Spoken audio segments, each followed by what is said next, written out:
So I know that I preach a lot about raising your own queens and becoming self-sustainable, a locally adapted, breed of queens will produce better for you and survive winters better for you.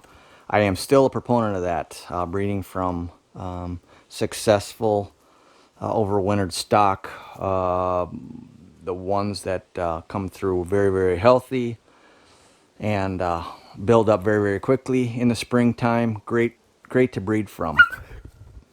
Well, I think Breeze just got zapped, so I got to get him out of there. Come here, Breeze. Come here.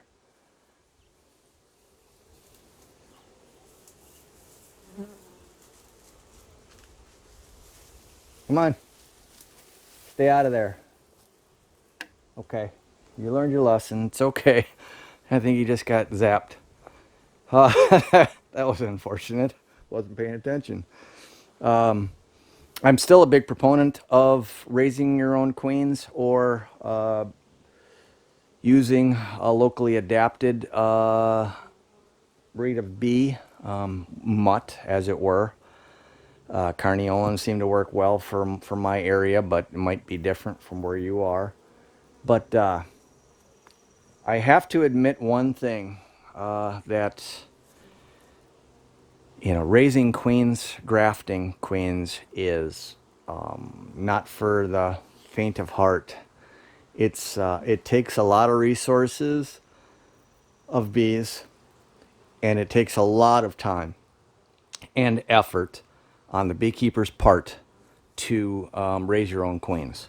And I've learned a ton this past year, between grafting, or cell building and grafting and finishing colonies in the incubator, and getting queens mated. I mean, you're lucky you get, let's say 80% grafts to take, and then from those you get 70, 60, 70% of those to get mated. You got to have the frames, you got to have the equipment necessary to get those bees into nukes, to be successful and build up by the time winter rolls around, or to sell, or whatever you're going to do. If you only have a few hives, walkaway splits might be a better bet, but an even better option for you is find that local beekeeper, that hobbyist that is raising his own queens from overwintered stock in your area, and buy queens from him. Whether they're mated or virgins or not makes no matter. A virgin at $10 a piece, or a mated queen at 35. You go out and go buy a mated queen for $35. Then you add shipping to that. Now it's up to $50 to $60 for a mated queen. Versus buying a virgin. You can buy 3 virgins. Hell, split your hive out into 3, and you might get 2 out of the 3 to come back mated. For $30, now you've tripled your hives. Maybe you get all 3 mated. Who knows? But generally speaking, you probably get 2 out of the 3 to come back mated, and then build up for the following season, and perpetuate your stock that way for $30 versus 50, $60 at a crack. And then let's say your queen wasn't accepted. Now you're out $60. Just like that. I've never seen a virgin that wasn't accepted. Never had that issue before. So, I've had, a lot of queens that didn't come back mated, and that happens. But I mark those up, and then I give them a queen cell, 2 weeks later, something like that. So you just kind of keep it rolling. But find that guy in your bee club, or on Craigslist or whatever that is grafting from overwintered stock. And virgins are cheap. They really are. Mated is better, but it takes so long in our neck of the woods. I mean, here I just got mated queens. I grafted on May the 9th. It took till mid-June for me to have a mated queen ready to stick in a nuke. by then, the breeding season, the honey flow is over as far as that's concerned. So what I'm doing is perpetuating for next year.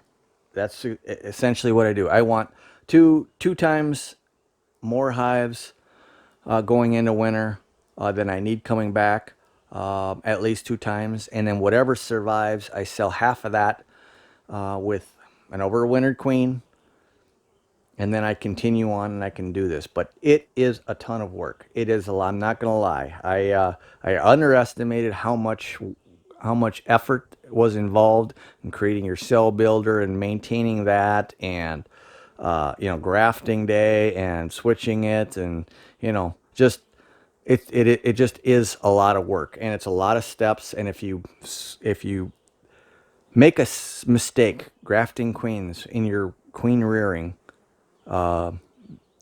it's not forgiving.